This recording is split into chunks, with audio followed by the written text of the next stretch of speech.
அதில் சதி இருப்பதாக இங்கே யாரும் கருதவில்லை. சில அரசியல் கட்சிகள் அதை அரசியலுக்காக சொல்கிறார்கள். அதே நேரத்தில் அது திரு விஜய் அவர்கள் மீதும் நாம் குற்றம் சொல்ல முடியாது, காவல்துறை மீதும் நாம் குற்றம் சொல்ல முடியாது என்கிற எண்ணம் தான் அந்த பகுதி மக்கள் மத்தியிலே இருக்கிறது. நாங்கள் எங்கள் நிர்வாகிகள் மூலம் மற்றும் நண்பர்கள் மூலம் தெரிந்து கொள்வது. குறைந்த விலை, நிறைந்த தரம், தங்கள் தேவைகள் அனைத்தும் ஒரே இடத்தில். ஜெயச்சந்திரன்.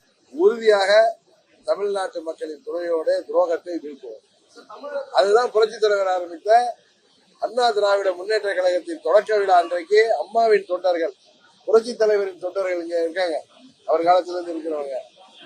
நாங்கள் எல்லாம் சொல்கின்ற செய்தி, உண்மையான அதிமுகவை அழித்து விட்ட எடப்பாடிக்கு இந்த தேர்தலிலே பாடம் புகட்டி மீண்டும் புரட்சி தலைவர் கண்ட அம்மா அவர்கள் கட்டி காத்த இயக்கத்தை புத்துயிர் பெற செய்வோம் என்பதுதான் இந்த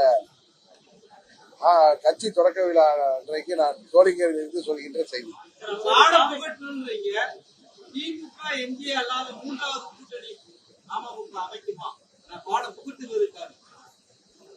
துரோகத்தை வீழ்த்துவதற்காக இந்த தேர்தலிலே அம்மா மக்கள் முன்னேற்ற கழகம் இடம்பெறுகின்ற கூட்டணி வெற்றி கூட்டணியாக இருக்க போகிறது. உறுதியாக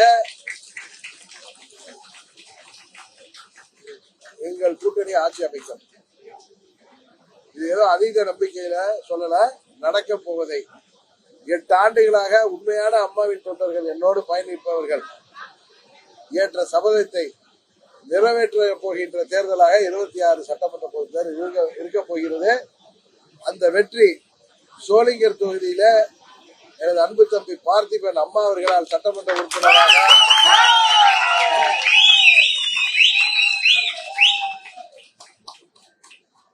இந்த தொகுதி மக்களால் தேர்ந்தெடுக்கப்பட்ட அம்மா அவர்கள் வேட்பாளர் போட்டியிட்ட பார்த்திபன் சட்டமன்ற உறுப்பினர் பதவியை அந்த இளம் வயதில பழனிசாமி முதல்வராக இருந்தபோது ஆட்சி அதிகாரத்தின் பலன்கள் எவ்வளவோ இருந்தும் அதெல்லாம் தூக்கி எறிந்து விட்டு உண்மையான அம்மாவின் தொண்டர்கள் ஏற்கின்ற இயக்கம் அம்மா மக்கள் முன்னேற்ற கழகம் என்கிற உணர்வோடு அந்த இயக்கத்தை இந்த பகுதியிலே வழிநடத்தி வருகிறார்.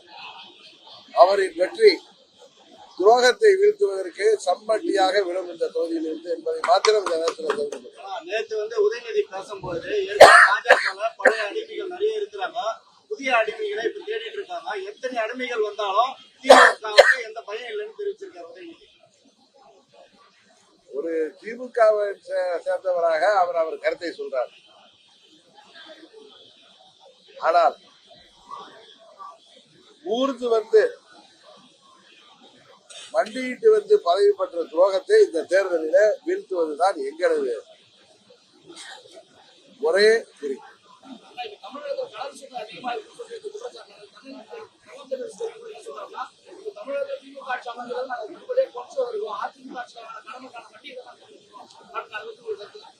கடந்த காலங்கள்ல இருந்த ஆட்சிகளில் கடன் சுமை இப்பொழுது இருக்கிற ஆட்சியாளர்கள் வட்டி கட்டிட்டு இருக்காங்க. இப்ப இந்த ஆட்சியாளர்களும் வாங்கிய கடன்கள் எல்லாம் 26ல அமைகின்ற ஆட்சியாளர்கள் அந்த கடனுக்கான வட்டியை கட்ட வேண்டியிருக்கும். இன்னைக்கு 3.5 லட்சம் கோடியாக இருந்தது 5 லட்சம் கோடி கடனாக உயர்ந்திருக்கிறது. அதாவது உண்மையிலேயே இந்தியா ஒரு வளர்கின்ற நாடு, தமிழ்நாடு வளர்ச்சியை நோக்கி பயணித்துக் கொண்டிருக்கின்ற நாடு. இங்கே இன்னும் பொருளாதார ரீதியாக பின்தங்கிய மக்கள் வாழ்கின்ற தமிழ்நாட்டில் அவர்களின் முன்னேற்றத்திற்காக அடிப்படையான சில இலவச திட்டங்களை அரசாங்கம் செயல்படுத்த வேண்டியது ஒரு சரியான முடிவுதான். ஆனால் இலவசங்களையே சாப்பாட்டுல ஊறுகாய் ஓரமா இருக்கணும், ஊறுகாவே சாப்பாடை சாப்பிட முடியாது. அது போல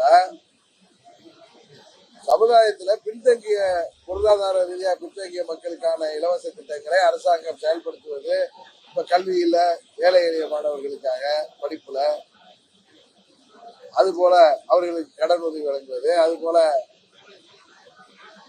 சுகாதாரத்துறையில அடித்தட்டு மக்களுக்கு திட்டங்களை வழங்குவது, உணவுக்கான ரேஷன் அரிசி போன்றவர்களை நியாயமான விலையில வழங்குவது போன்ற அடிப்படை வசதிகளை அடித்தட்டு மக்களுக்காக வழங்குவது ஒரு அரசாங்கத்தின் கடமை. அதே நேரத்தில் தேர்தலில் வெற்றி பெற வேண்டும் என்பதற்காக பல்வேறு ஜனரஞ்சகமான வாக்குறுதிகளை அறிவித்து அதன் மூலம் தமிழ்நாட்டை கடன் சுமையில உருவாக்குவதை அரசியல் கட்சிகளும் அதை மாற்ற வேண்டும். பொதுமக்களும் அதை உணர்ந்து தங்களுக்கு இலவசமாக அறிவிக்கப்படுகின்ற தேவையில்லாத திட்டங்கள் நமது வரிப்பணத்திலே அவர்கள் செலவு செய்து அவர்கள் ஆட்சிக்கு வர வேண்டும் என்பதற்காக எந்த ஒரு கட்சியும் அறிவிக்கின்ற திட்டங்களை அவர்கள் புறந்தள்ள வேண்டும். ஏனென்றால் வருங்கால சமுதாயத்தின் வளர்ச்சிக்கும் தமிழ்நாட்டின் வளர்ச்சிக்கும் அது சரியானது அல்ல என்பதை உணர வேண்டும். அரசியல் கட்சிகளும் வர்ற தேர்தலில் ஊரா வீட்டு நைய எங்க அண்ணன் பொண்டாட்டி கையை நம்ம ஊர்ல ஒரு பழமொழி சொல்ற மாதிரி வழிப்புள்ள கடை தேங்காய் எடுத்து வழிப்பிள்ளையாருக்கு வடிக்கிற மாதிரி தேர்தல் வாக்குறுதிகளை எல்லாம் அறிவித்து விட்டு நிறைவேற்ற முடியாமல் இப்ப முடிப்புதிக்கு நிக்கிறாங்களே. இன்றைக்கு கூட என்னிட்ட காஞ்சிபுரத்துல கேட்டாங்க, இதுவரை 1000 ரூபாய் வழங்கப்படாத குடும்ப தலைவர்களுக்கெல்லாம் கொடுப்போம். தேர்தல் வாக்குறுதியில் அவங்க அறிவிச்சதே 1000 ரூபாய் எல்லா குடும்ப தலைவர்களுக்கும் அறிவிக்கப்படும். அதே பிற்காலத்துல என்ன சொன்னாங்க, அதுக்கு தகுதி அனுப்பெல்லாம் வச்சு இப்ப தேர்தல் நெருங்கினதோ ஆட்சியாளர்கள் அதையெல்லாம் மாற்றுறாங்க. இது போல அரசு ஊழியர்கள், ஆசிரியர்கள், போக்குவரத்து தொழிலாளர்கள், மின்சாரத்துறை ஊழியர்கள், பகுதி நேர ஆசிரியர்கள், மருத்துவர்கள், செவிலியர்கள், இளைஞர்களுக்கு வேலை வாய்ப்பு, மாணவர்களுக்கு கடன் தள்ளுபடி, நெசவாளர்களுக்கான தேர்தல் வாக்குறுதிகள், இன்னும் சொல்ல போனா மாற்றுத்திறனாளிகளுக்கான தேர்தல் வாக்குறுதிகள், இதெல்லாம் பல அறிவிப்புகளை தேர்தல் முன்பு இந்த திமுக அரசாங்கம் அறிவித்தார்கள். அவற்றையெல்லாம் நிறைவேற்றினால்தான் இந்த தேர்தலிலே அவர்கள் தைரியமாக மக்களை சந்திக்க முடியும். அதுதான் உண்மை. ஏதோ ஓரிரு வாக்குறுதிகளை நிறைவேற்றிவிட்டு மக்களை ஏமாற்றி விடலாம் என்று திமுக அரசு நினைக்கக்கூடாது. அறிவித்த அனைத்து வாக்குறுதிகளையும் நான் பட்டியலிட்ட அனைத்து தரப்பு மக்களின் போராட்டங்களுக்கும் வழி கிடைக்கின்ற போது வழி கிடைக்கின்ற விதத்துல அறிவித்த 510 தேர்தல் வாக்குறுதிகளையும் அவர் நிறைவேற்ற வேண்டும்.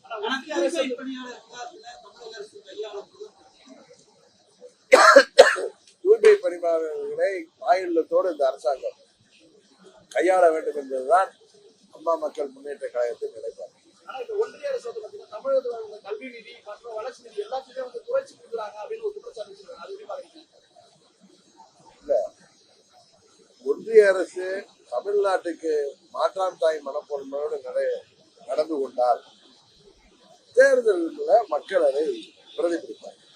அதனால் பாஜக கட்சிக்கு வெற்றி பெற வேண்டும் என்று நினைத்தால் தமிழ்நாட்டு கல்வி நிதி போன்று மற்ற திட்டங்களை சரியாக நிறைவேற்றி தர வேண்டும். அதை மக்கள் உன்னிப்பாக கவனித்து வருகிறார்.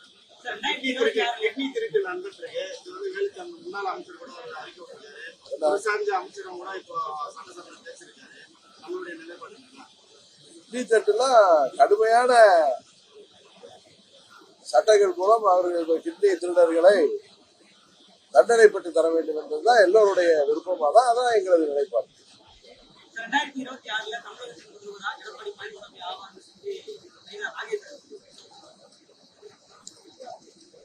பாவம் நண்பர் நயினார் நாயகன் அவரு பிறந்த நாள் நேற்றைக்கு தான் வந்துச்சு. அவர் வாழ்த்து சொன்னார்.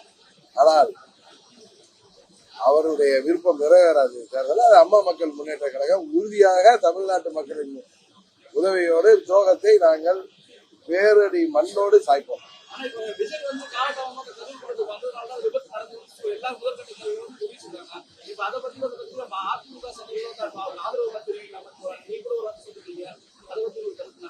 நாங்க நடுநிலையா தான் அதை பாக்குறேன். இதை ஒரு அரசியல் கட்சி பொதுச் செயலாளராகவோ இல்ல எனக்கென்று ஒரு எண்ணத்திலே பார்க்கல. ஒரு பொதுமக்கள் சார்பாக ஒரு குடிமகனாக பார்க்கின்ற பொழுது அங்கு நடந்ததெல்லாம் நமது இயக்க தொண்டர்கள் மூலம், நிர்வாகிகள், பொதுமக்கள் மூலம் தெரிந்து கொண்டது இது ஒரு விபத்து. அதே நேரத்தில் இந்த விபத்துக்கான காரணம் என்ன என்பதை கண்டறிய வேண்டும் என்று உச்ச நீதிமன்றம் முன்னாள் நீதியரசர் தலைமையில சிபிஐ என்கொயரி போட்டிருக்காங்க. அதை விசாரித்து உண்மை நிலை தெரிய வரும் என்பதுதான் எல்லோருடைய எதிர்பார்ப்பு. அதில் சதி இருப்பதாக இங்கே யாரும் கருதவில்லை. சில அரசியல் கட்சிகள் அதை அரசியலுக்காக சொல்கிறார்கள். அதே நேரத்தில் அது திரு விஜய் அவர்கள் மீதும் நாம் குற்றம் சொல்ல முடியாது, காவல்துறை மீதும் நாம் குற்றம் சொல்ல முடியாது என்கிற எண்ணம் தான் அந்த பகுதி மக்கள் மத்தியிலே இருக்கிறது. நாங்கள் எங்கள் நிர்வாகிகள் மூலம் மற்றும் நண்பர் மூலம் தெரிந்து கொள்வது, இதை நான் அரசியலாக பார்க்கவில்லை. நீதிமன்றம், உச்ச நீதிமன்ற விசாரணையின்படி உண்மை வெளிவந்தால் எல்லோருக்கும் நிம்மதி கிடைக்கும். அந்த 49 உயிர்களை இழந்த குடும்பங்களும் அவர்களுக்கும் உண்மை தெரிய வரும். குறைந்த விலை, நிறைந்த தரம், தங்கள் தேவைகள் அனைத்தும் ஒரே இடத்தில். ஜெயச்சந்திரன்.